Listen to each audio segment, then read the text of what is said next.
If we don't act now, my island nation will be submerged by the rising sea. If we don't act now, the Arctic ecosystem will be lost forever.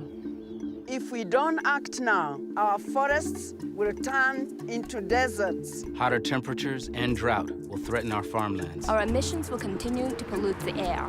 If we don't act now, warmer oceans will cause more severe storms like Hurricane Katrina. If we don't act now, This is climate change. This is climate change. This is Climate change. climate change. There is something you can do about it. help seal the deal.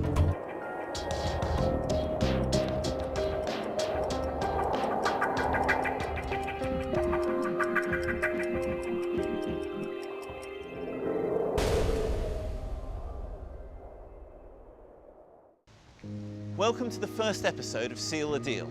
My name is Flemmick Webb. In December, world leaders will be gathering in Copenhagen for COP15, the United Nations Climate Change Conference. The aim of the summit is for governments and stakeholders to seal the deal on a fair, balanced and effective climate agreement that promotes a global green economy. In this series, we will focus on environmental solutions from around the world, showcasing what companies, NGOs and governments are already doing in the global fight against climate change, and what still needs to be done to seal the deal in Copenhagen. To start us off, we travel to Lake Geneva in Switzerland, where we hear from Achim Steiner, the Executive Director of the United Nations Environment Programme.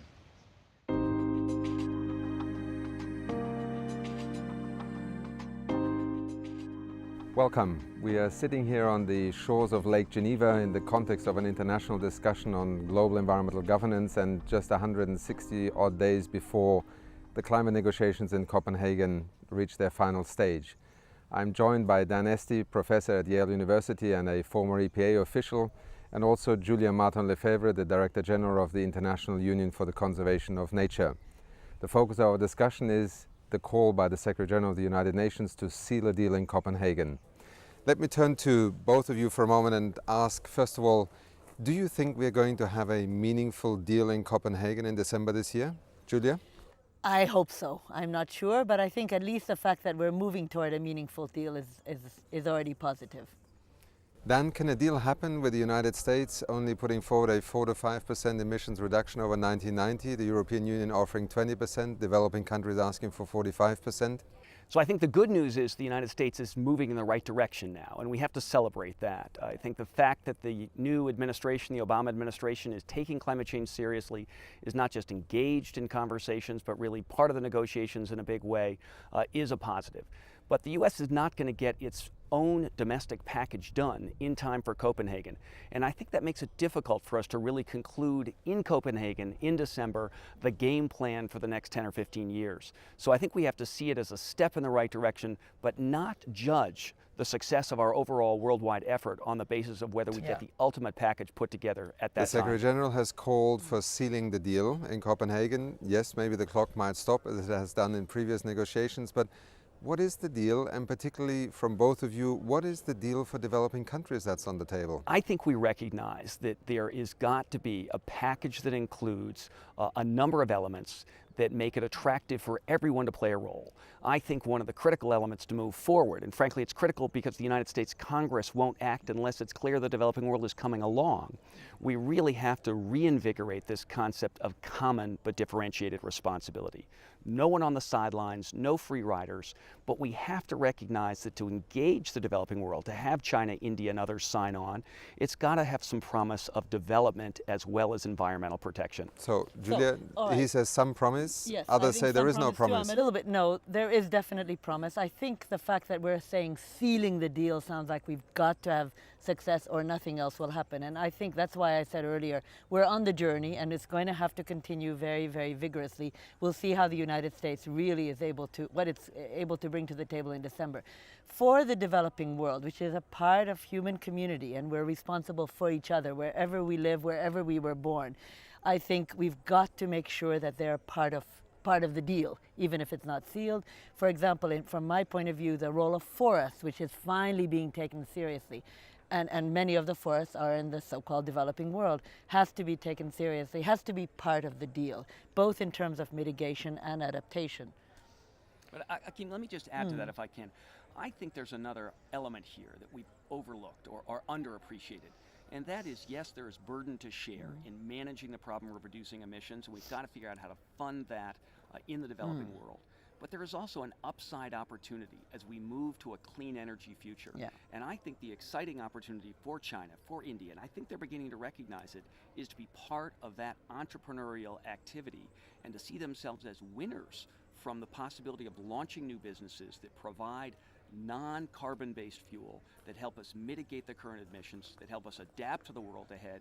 And that possibility of economic upsides, I think, is what makes this potentially Well, let me ask you that. We have a financial and economic crisis. Many people are arguing that it could actually detract from having a deal in Copenhagen. You refer to China and India beginning to look at it. The fact is, in fact, last year, China was the fastest growing renewable energy economy in the world. India has one of the largest renewable energy enterprises already on the world market. Do China and India and Brazil and South Africa need a deal in Copenhagen in order to succeed in a greener economy? Well, I can tell you as someone who's studied 20 plus years in the world of environmental policy and what it takes to really make policy the framework for economic success. You cannot be at the cutting edge if your domestic policy lags behind the world standards. The U.S. has seen that over the last 10 or 15 years. I think we're now moving to catch up. It would be very difficult for China, India, Brazil, and the others to really play a role at the front lines of developing the clean energy future if they don't have domestic programs that are at the cutting edge. Right. And We if they're just, not part of the whole community. Juliet, you referred to adaptation just now. The African Ministers' Conference on the Environment, their negotiators on climate change, met a few weeks ago in Nairobi, and they essentially made it almost a mission for the African continent at Copenhagen to ensure that adaptation is on a par with the mitigation agenda. Do we have any hope of achieving that in Copenhagen? Because everything seems to be focusing on emissions reduction, technology fixes. Yes, but where is the adaptation well, agenda? you know, you're starting to see the whole language of ecosystem-based adaptation, for example, enter into the discourse. Again, I'm not sure that we'll get it where we want it to be by Copenhagen, but we just cannot be fixated on December. We've got to make sure that we're on this journey further on. I'm not pessimistic about that. The language is starting to be heard, not only from the south, but also from the north. Is there an alliance possible between the public in general, the consumers, the citizens' movements, and the private sector? We are talking about an economic crisis, the transition towards a green economy. We have a Green New Deal concept emerging in Asia, in the Americas, in Europe. We are talking about jobs of tomorrow, and yet in the middle of the financial crisis, are we doing enough to invest in tomorrow's economy and thereby also enable the climate change response? Well, I think one of the things we've come to understand is that this worldwide economic crisis had its roots in lack of sustainability, both an economic concept and an environmental concept. And I think we're starting to reconstruct the world with new regulations, with greater transparency, with frankly a commitment to sustainability as a watchword. And I think the capitalism 2.0 that emerges is going to have a whole set of new rules and regulations around not allowing business models that hide costs, hide risks, or externalize costs and risks onto society. And that has an environmental analog.